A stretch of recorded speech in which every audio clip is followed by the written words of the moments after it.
Kaan Meghalaya Maintenance of Public Order MMPO bat kiwe ki Kyndon ki bala Pynngat persya iki Nongrim kaseng hinyau trap youth council HYC kam dei ka bala shu Pynhap klam na Pynshong Nongrim bat ka ka bala jah nin ka singi ka arpulai trek jemmang arjar pesau bat la le kat kum ka jing bisar ya ka ba ka te kaseng kala le ki ba pau shai ba ka don ka jing pen khen Kyndon an pentip ka tanat pulit Habalit ban panjing shai nau SP halor ki Kyndon ki bala Pynngat persya ya ka HYC ka baka kes menta ka dei ka bala dep register Hasadar police station uri turaj Ravi u SP ka is khasels ulaang ka jinglet kendang ka HYC ya ki yeng hadlom survey ka pin i shai bagi la pen khen bon Kyndon kum ka jinglet rung sha ka te ka jaka khlam ka jing yo jing ben ka jinglet pen mi huri hura haringkat ka berngam berset ka jing pen thot ya ka shong sok shong shan bat ki babun rukam ki baka an kam priang.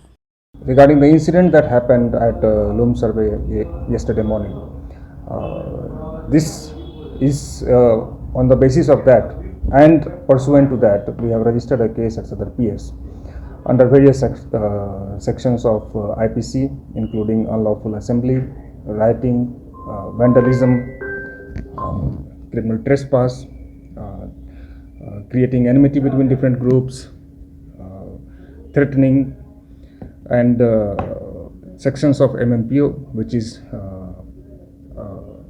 against public order, against peace. So all these sections have been applied in this particular case, and the investigation is undergoing.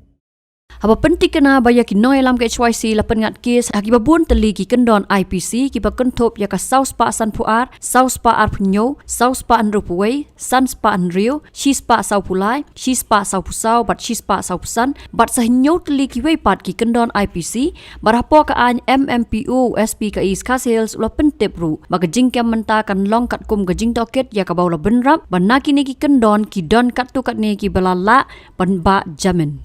Is this a bailable offence? Some of it, yes. This is a matter of ongoing investigation. I am not at liberty to speak further on that. The sections that we have applied are strictly as per the acts that have been committed yesterday. And we have gone strictly in accordance with and in a thorough professional manner as per the acts, the sequence of events that happened yesterday, and based on that the sections of IPC and MMPO have been applied. Sure. Regarding the possession and title, that is a matter of civil suit, and the district police would not be a competent authority to speak on that particular subject. Further, that matter is sub judice and it is pending with honorable court. Let me tell you here that it's not about weak or a strong section. It is about the acts that have been committed, and the sections that we use, we apply in a particular case, are strictly in accordance with. Habathin, pej bahagi kishab, kashab plus F. Ka plus F? Hakabam bangibam, dunaki eki bataye kamet. Namar kata, habathiru atau kau kamlu ka umpnyang kadut, pej ya kashab plus F hakajing som.